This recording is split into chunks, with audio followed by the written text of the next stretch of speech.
کمال معرفت پر ہوتا ہے، وہ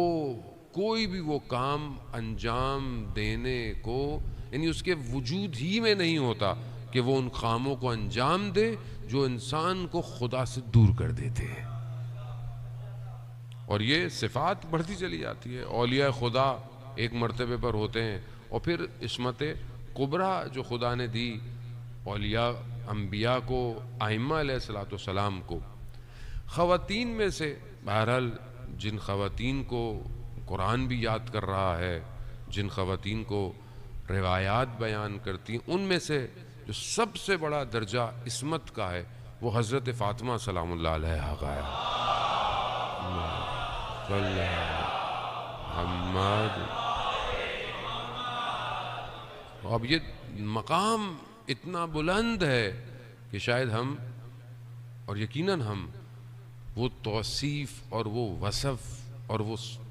آپ تعریف کہہ لیں بیان کرنے سے قاصر ہیں، کیونکہ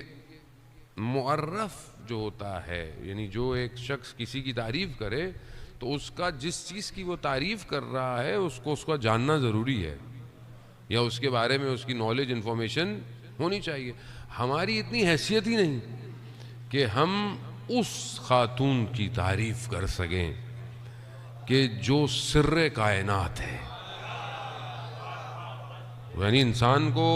خود مقام پہ جانا چاہیے کہ کسی مقام پر کہ کسی کو بتایا نہیں، ہم نہیں ہم تو وہی بیان کر سکتے ہیں کہ جو ہمیں ملا، اور کہاں سے ملا وہی بیان کر سکتا ہے کہ جو پہچانتا ہے۔ وہ جو القاب عطا کیے گئے خداوند متعال کی طرف سے، وہ جو روایات بیان کی گئیں رسول خدا حضرت محمد مصطفیٰ صلی اللہ علیہ وسلم،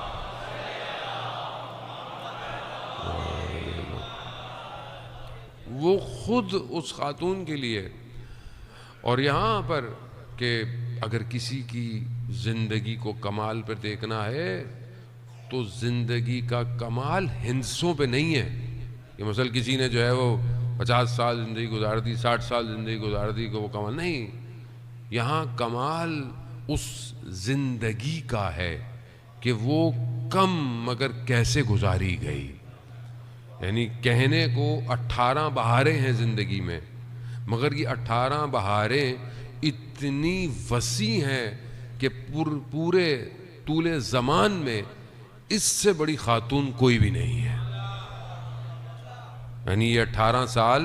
اتنے حاوی ہو گئے کہ سیدۃ نساء العالمین ہے، از اول تا آخر، یعنی حضرت آدم سے لے کر قیامت تک کے لیے سب خواتینوں کی سردار۔ تو یہاں پر اللہم صلی علی محمد، یعنی کمال ہے اس زندگی کا، اس حیات طیبہ کا کہ جو چند ظاہری سالوں پر مشتقل ہوتی ہے، اور اس کے بعد اتنا نور ہے اس ذات میں کہ وہ پوری کائنات کو اپنے جو ہے وہ نور کے سائے کے تلے لے رہا ہے۔